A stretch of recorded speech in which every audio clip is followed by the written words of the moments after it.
नेपाल का स्क्वाड आ गया है। और स्क्वाड के ऊपर मैं बात करने से पहले आपको ये बता दूं कि मेरे भाई दीपेंद्र सिंह आयरी वाइस कैप्टन बन चुके हैं। I am not happy with this news.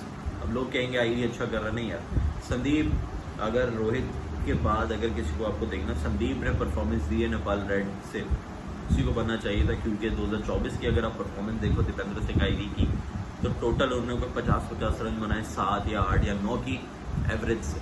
तो ऐसा बंदा यार, उसकी जगह भी पक्की नहीं हो पा रही है, ओवरसीज़ कंडीशन में हमें अभी कंफर्म नहीं है।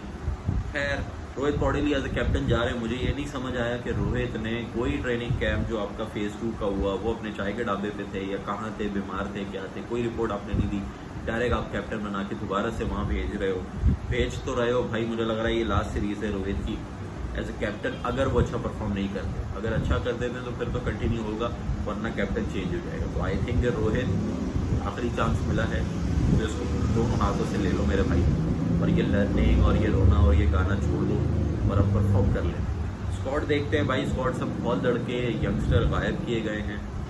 देखते हैं भाई क्या है क्या नहीं है। स्कॉटलैंड के टूर है आपका। रोहित पौडेल कैप्टन है, उसके बाद आपके पास आसिफ शेख है टीम के अंदर, खुशहाल वर्डल भी हैं टीम के अंदर, अनिल शाह को लेके जा रहे हैं टीम के अंदर, विम शर्की हैं, विम ने चलो परफॉर्मेंस दी है। उसके बाद बशीर अहमद है, शुक्र है बशीर को लिया है, गुलशन जा है उसके अंदर, Dipendra Singh Airee as a vice captain. Not happy with the decision. अब दो की अपनी राय होगी, आप अपनी राय दे दो। बट T20 में तो मैं दोनों हाथों से मैं कहता कैप्टन बना दूँ। ओडीआईस में यार big big big no, big no. Sandeep Lamichhane हैं, उसके बाद सोमपाल कामी हैं, करण केसी हैं, ललित राजवंशी हैं, नंदान यादव है, रेजान ठाकर है, यानी शुभ कंसाकर नहीं है, ईशान पांडे नहीं है, आपका प्रतीक जीसी नहीं है, राशिद खान नहीं है। उसके बाद और भी बहुत सारे प्लेयर्स थे, संतोष यादव थे, वो नहीं है। रुपेश सिंह को होना चाहिए था, बट खैर रुपेश को तो T20 में डाला है। तो ये बहुत सारे प्लेयर हैं मिसिंग हैं, लेकिन सबसे बड़ा मिसिंग है मेरा मल्ला। मल्ला नहीं है मेरे भाई। आप लोग मल्ला के बारे में बड़ा पूछे थे, तो भाई Kushal Malla is finally officially out of the team because of his fitness के ऊपर मुझे पता लगा है कि स्टुअर्ट लॉ ने थोड़ा फोकस करवाया है और बोला है कि मल्ला भाई आप थोड़ा रेस्ट करो, ड्रॉप नहीं कर रहे, आपको परफॉर्मेंस करके आ जाओगे वैसे भी, लेकिन आपकी फिटनेस थोड़ी सी ऑड हुई है। तब से G20 से आए हैं, वो G20 था, ILT20 से आए हैं, तो खिलाए नहीं थे मैचेस, तो वो वहाँ जाके वेट बहुत ज़्यादा पुट ऑन करके आए हैं और भाग नहीं पा रहे उस तरीके का, थोड़ा सा है फिटनेस का इशू। तो आई थिंक फिटनेस करेंगे तो टीम में आ जाएंगे। गुड थिंग यार, वैसे भी चलो अच्छा ही है। उसके बाद अगर आप ये देखो तो CWC लीग 2 के मैचेस के साथ साथ अगर आपको पता हो कि T20 मैचेस भी हमारे कंफर्म हुए हैं और T20 ट्राई सीरीज़ भी कंफर्म्ड है, जिसमें किरण थगुना है आपके, उनको लिया। चलो अच्छी बात है। किरण को मैंने क्या बोला था, किरण को ODI में भी ले सकते थे, बट किरण जो है वो स्ट्राइक प्लेयर है, यानी ODI में भी वो तेज़ खेल रहा था, तो देख लो T20 में उसको लेके जा रहे हैं। उसके बाद लुकेश बाम हैं आपके, एंड देन लुकेश बाम के बाद रुपेश सिंह। तो ये 3 प्लेयर आपके ऐड किए हैं। और स्कॉटलैंड का आपका जो CWC लीग 2 के मैचेस होंगे जून के अंदर, उसका ये स्क्वाड है भाई। अपनी भी राय मुझे दो, आपको क्या लगता है। मैं आगे थोड़ा इसकी डिटेल एनालिसिस के ऊपर चलते हैं। उससे पहले अगर मैं यहाँ देख लूँ कि फेज़ 2 के लड़के कौन कौन से थे और किन किन को बाहर किया है। अगर आप देखो, शहाब आलम को बाहर कर दिया गया टीम से, ललित राजवंशी को बाहर कर दिया गया टीम से, आप देखो प्रतीक जीसी को बाहर कर दिया टीम से, आकाश चंद को बाहर कर दिया टीम से, शुभ कंसाकर को बाहर कर दिया टीम से, आरिफ शेख को बाहर कर दिया टीम से। उसके बाद अर्जुन साउथ को टीम से बाहर कर दिया गया, दिलीप नाथ को भी टीम से बाहर कर दिया गया, युवराज खत्री को भी टीम से बाहर कर दिया गया। मुझे ऐसा लगता है, देखो इसमें मैं स्टुअर्ट लॉ की तो हम काफ़ी बात करते रहे, लेकिन मुझे ऐसा लगता है स्टुअर्ट लॉ को एक आखिरी बार ये बोला है कि सीनियर के साथ चांस ले लो। स्टुअर्ट लॉ अभी देखो नए नए आए हैं, स्टुअर्ट लॉ को हम कुछ बोल लेंगे नहीं। ऑब्वियसली भाई वो कल्चर के साथ यूज़ टू हो रहे हैं, माहौल के साथ यूज़ टू हो रहे हैं कि भाई टीम का क्या माहौल है। और मैंने जैसे ही बोला था कि आते के साथ ही अगर वो बाहर कर देंगे सीनियर प्लेयर सारे ही, या ज़्यादातर बाहर कर देंगे तो एक लॉबी बन जाएगी उनके खिलाफ। और होता है एशिया में ऐसा होता है, आप इसको डिनाई नहीं कर सकते। लॉबी बनेगी और वो सारे सीनियर प्लेयर फिर मिल के किसी ना किसी तरह आपके कोच को ही बाहर कर देंगे। तो ये ऑस्ट्रेलियन कोच हैं, थोड़े से सेंसिबल भी हैं, थोड़े से चालाक भी हैं।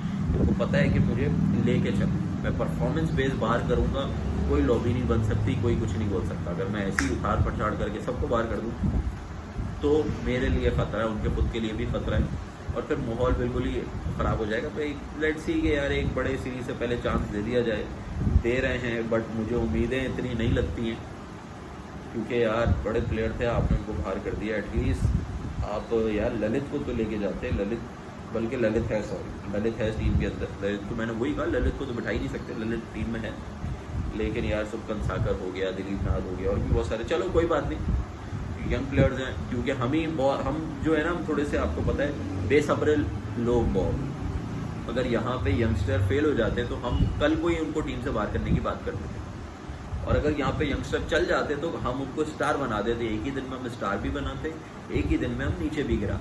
तो अच्छा है, स्टुअर्ट लॉ ने ये भी सोचा होगा कि मुश्किल टूर है, इनको मैं स्कॉटलैंड का टूर नहीं देता, इनको मैं होम सीरीज ज़्यादा खिलाऊंगा, ये होम मैचेस खिलाऊंगा, क्योंकि यार फिर ये यंगस्टर्स के लिए भी ख़राब है, क्योंकि यार उनको भी अपनी कंडीशन में खेलने का मौका मिले। और उनको डेब्यू, देखो हमेशा एक यंगस्टर को हमेशा डेब्यू आप अपने होम पे ही कराना, होम पे कराना चाहिए, उसका कॉन्फिडेंस बूस्ट होता है। लेकिन कोई बात नहीं, अगर हम यंगस्टर देखें तो यार किरण सगुना को लेके जा रहे हैं ये लोग, उसके बाद हिम शर्की हैं, यंगस्टर तो नहीं है, बट खैर उसकी परफॉर्मेंसेज ऐसी हैं, नंदान ने परफॉर्मेंस ऐसी दी, इनके लेके जा रहे हैं, तेजान ताकल को लेके जा रहे हैं। अदरवाइज टीम पूरी की पूरी पुरानी है, एक मल्ला इसमें से बाहर हुआ है। बट आईरी की कैप्टनसी के ऊपर आप लोगों का क्या कहना है? देखो आईरी से मैं खुश वो नहीं हुआ कि यार उसको वाइस कैप्टनसी दे दी गई, और मुझे ऐसा लगता था कि उसको T20 में आपने वाइस कैप्टन बना दो या तो कैप्टन बना दो। ओडीआई के अंदर आपका एक अलग कैप्टन होना चाहिए, T20 में आपका एक अलग कैप्टन होना चाहिए। कौन कौन इससे अग्री करता है वो बता दे भाई, क्योंकि देखो प्रेशर भी फिर थोड़ा लेस होता है, और हमें जिस तरीके का रोहित पौडेल का नेचर है वो मुझे समझ ऐसा आया है कि वो ज़्यादा प्रेशर हैंडल नहीं कर सकते। तो वन एट अ टाइम वाला सिचुएशन होती है ना, एक बॉर्न लीडर होता है वो अलग होता है, वो होता ही बॉर्न लीडर अलग ही है, उसको पता होता है कि भाई मुझे टीम को लड़वाना कैसा है। और एक जो होता है जो इसको आपने बना दिया, वो सीख रहा है और बहुत गलतियाँ भी कर रहा है, तो आप फिर उसको एक ही फॉर्मेट देते हो कि भाई फुल फोकस ऑन ओडीआईज या फुल फोकस ऑन T20। क्योंकि जब ऐसा कैप्टन दो फॉर्मेट लीड करता है तो उसको टीम बनाने में मुश्किलात होती हैं, उसको माइंडसेट जो है उसको बनाने में मुश्किलात होती हैं, उसको फिर टीम कॉम्बिनेशन बनाने में मुश्किलात होती हैं। उसको ये नहीं पता कि T20 में मैं क्या अप्रोच लेके चलूँ, ओडीआई में क्या अप्रोच लेके चलूँ। तो आपने देखा होगा एट टाइम्स कि उसकी अप्रोच ओडीआई में भी हमारी मारधाड़ वाली रही है। जो हम T20 खेल रहे होते थे वो हम ओडीआई भी खेलते थे, इसी वजह से 180 पे ऑल आउट, 120 पे ऑल आउट, क्योंकि पूरे 50 ओवर नहीं खेलते थे, चौका छक्का या आउट, चौका छक्का या आउट, कोई सिंगल डबल नहीं।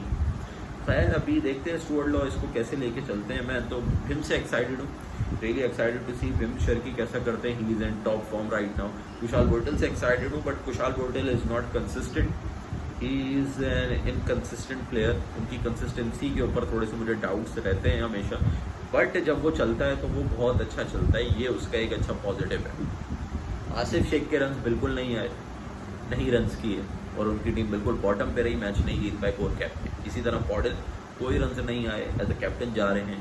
स्कॉटलैंड की मुश्किल कंडीशन में यार मैं तो बड़ा डाउटफुल हूँ कि ये कैसे चलेंगे, क्योंकि जब अपने घर पे इनको प्रॉब्लम्स हो रही हैं, समझ नहीं आ रहा भाई हमारा टॉप ऑर्डर का क्या होगा। फिर अनिल शाह ने भी वैसे रन्स नहीं किए, but we know Anil Shah performs in big games. Kushal Bhurtel and Anil Shah, these two are big match player. ये हमेशा आपने देखा होगा बिग मैच में कहीं ना कहीं स्टेप अप कर जाते हैं और टीम के कुछ ऐसे रन्स कर जाते हैं जो टीम को फ़ायदा देते हैं। लेकिन मसला ये होता था कि ये कर जाते थे, फिर जो बाधा आते थे ना वो कुछ नहीं करते थे, पर टीम का स्कोर वही 150 वाला रह जाता था। तो मैं देखता हूँ कि अनिल भाई कैसा करते हैं, अटैक करते हैं या डिफेंस इनका क्या हुआ है, कोई सिंगल डबल की अप्रोच चेंज हुई है, कुछ न्यू शॉट सीखे नहीं सीखे हैं, या वही एक चरकियाँ चलाने वाले जो शॉट ये खेलते हैं वही करते रहेंगे, या कुछ सिंगल डबल, स्ट्राइक रोटेशन और टीम को इनिंग्स बिल्ड करने का भी कोई इन्होंने हुनर सीखा या नहीं सीखा, वो हो गया। उसके बाद फिर बैटिंग लाइनअप अगर आप देखो तो इनके बाद आप बशीर अहमद से कुछ लगा लो, गुलशन जहाँ से कुछ लगा लो, सुपाल से, करण केसी से। बैटिंग मिडिल ऑर्डर इतना स्ट्रॉन्ग नहीं है मेरे भाई, समझ ही नहीं आ रहा भाई, मैं क्या बोलूँ, समझ ही नहीं आ रहा। समझ सीधी सी बात है, मैं ये स्क्वाड देख के थोड़ा सा, पहली दफ़ा आपने देखा होगा, मिक्स्ड फीलिंग है मेरी, क्योंकि यार 2 से 3 परफॉर्मर्स जो हैं आपके वो कंसिस्टेंट नहीं है या वो फॉर्म में भी नहीं है। आयरी से भी आप क्या ही एक्सपेक्ट कर लो, T20 में तो आयरी कर रहा है, ओडीआईज में अभी उसने रन्स किए हैं बेशक, कभी 40 कर लिया, 50 कर लिया, 94 भी किया, 94 या 80 किया था, 94 मल्ला ने किया था, बट यार वो कंडीशन टोटली डिफरेंट है और वो बॉलिंग टोटली डिफरेंट होने वाली है और वो गेम टोटली डिफरेंट होने वाला है, प्रेशर बहुत डिफरेंट होने वाला है और you are at the bottom, आपका वो एक अप्रोच बड़ी डिफरेंट होगी। बट आई होप कि best of the wishes to all the players जो स्कॉटलैंड के लिए रवाना हो रहे हैं। But a good thing is before the game we will play some matches against UK के अंदर हमारे कोई मैचेस हैं, हैम्पशायर है, क्या था, लंकाशायर वगैरह, पता नहीं क्या, तो वो 4-5 टीमें उनसे मैचेस हैं। उसके बाद स्कॉटलैंड ए से भी मैचेस है, तो आई थिंक ये फाइनल स्क्वाड है सही, लेकिन मैं स्टुअर्ट लॉ को जानता हूँ, ऑस्ट्रेलियन माइंडसेट को मैं जानता हूँ। मुझे ऐसा लगता है अगर इनमें से कोई परफॉर्म इन मैचेस में यूके टूर पे नहीं कर पाया या स्कॉटलैंड ए से नहीं कर पाया, तो आई थिंक स्टुअर्ट लॉ निकालेंगे या बैक स्पेजम निकालेंगे, इनको बाहर करके दूसरे नए लड़के लेके जाएंगे। ये आप लिख लो, ये ऐसा हो सकता है। तो ये अच्छी बात है कि CWC लीग 2 के बड़े गेम से पहले इनके मैचेस यूके से होने वाले हैं और फिर आपके मैचेस होने वाले हैं स्कॉटलैंड ए से भी, तो ये अच्छा है कि, और अच्छी बात ये है कि आप मैचेस भी यूके में ही खेल रहे हो। और स्कॉटलैंड को तो बहुत हेल्प किया आपके यूके वालों ने, इंग्लैंड ने बड़ा हेल्प किया भाई, इंग्लैंड टीम ने स्कॉटलैंड को बहुत हेल्प किया, जितना हेल्प नेपाल को इंडिया ने और पाकिस्तान ने करना चाहिए था, उसका जो हेल्प इंग्लैंड ने की है स्कॉटलैंड की, उसका 1% भी अगर नेपाल की हेल्प इंडिया पाकिस्तान कर जाता, तो आपकी सोच है बहुत कुछ अचीव कर लेते हैं। लेकिन स्कॉटलैंड का जो हेल्प कर रहा है इंग्लैंड, सिर्फ स्कॉटलैंड की नहीं, वो भी जिम्बाब्वे की भी हेल्प कर रहा है। अभी जिम्बाब्वे का मुझे पता है, जिम्बाब्वे से जब मैचेस हुए थे तो अपनी सारी मैच फीस बेन स्टोक्स ने और उनके प्लेयर्स ने, उनके बोर्ड ने जितना पैसा जनरेट होना था सब जिम्बाब्वे को दे दिया। ये है इंग्लैंड यार, उनका स्पोर्ट है। अभी ये क्रिकेट उनका है, इंडिया ने तो बर्बाद कर दिया जब तक ये अंग्रेज़ों के हाथ में था ना स्पोर्ट। आप देख लो, बहुत अच्छा था। अपने अम्मा अब्बा से पूछना क्रिकेट के बारे में, वो तुम्हें बताएंगे कि वो किस जुनून से देखते थे। अब तो पैसा बहुत आ गया है और ये सारी चीज़ें बहुत हो गई हैं, छोटी बाउंड्रीज हो गई हैं, फ्लैट विकेट्स हो गई हैं, 2 न्यू बॉल हो गई हैं, पता नहीं क्या क्या हो गया, बैटिंग विकेट्स हो गई हैं।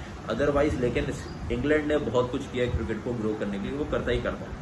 इंडिया को ये करना चाहिए। अब इंडिया के हाथ में है क्रिकेट की लगाम, वो नए मुल्कों को हेल्प करे ताकि और क्रिकेट में टीम्स आएँ। क्योंकि देखो, इंडिया को भी अच्छा नहीं लगना चाहिए कि यार 5-6 टीमों के साथ वर्ल्ड कप कराओ और उन्हीं में से जीत लो, तो वो वर्ल्ड कप नहीं कहलाता। आप जितनी नई टीम लाओगे, क्रिकेट को बड़ा करोगे, उतना सबके लिए फ़ायदा है। तो इंग्लैंड, जैसे मैंने कहा, जिम्बाब्वे को हेल्प कर रहा है, पैसों में भी दे दिए सारे पैसे, और अभी अब जिम्बाब्वे से टेस्ट मैच खेल रहा है। कैन यू इमेजिन, इंग्लैंड का एक टेस्ट मैच है।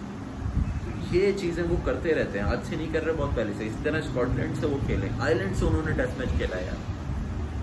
कभी आपने सोचा कि श्रीलंका नेपाल से कोई टेस्ट मैच या 4 डे मैच कुछ खेल ले? 4 डे छोड़ो, ODI खेल ले कोई सीरीज, अब T20 कोई सीरीज खेल ले, नहीं करते वो यार। वो स्कॉटलैंडों से खेल रहा है इंग्लैंड, पता नहीं किस किस को उसने हेल्प करते हैं वो यार। उनका अपना स्पोर्ट है, देखो उनको दिल से वो मानते हैं, उन्होंने ये याद किया है, तो उनका एक दिल से लगाव है और वो इससे पूरे तरीके से, सीधी सी बात है भाई, हमने तो पैसे समझ लिया क्रिकेट को, लेकिन जो असल स्पोर्ट देखते हैं उनको पता है यार, क्रिकेट जो है ना, वो हमारे लिए बहुत एक अलग चीज़ है। हम क्रिकेट को बहुत कुछ मानते हैं, सिर्फ हमारे लिए स्पोर्ट्स नहीं, हमारा दिल पूरा जुड़ा होता है मैच के। तो आई थिंक कि आगे जाके कुछ ऐसा हो कि यार यहाँ की भी एशियन टीम्स आपस में लड़ने के बजाय आपस में यहाँ पे भी कोई पीस वीस हो और सब एक हो जाए। मतलब एक ये नहीं हो गया एक ही मुल्क हो गया, वो नहीं कह रहा मैं, एक हो जाए, मतलब इन अ सेंस कि यार एक दूसरे की हेल्प करें, खुशी खुशी रहें।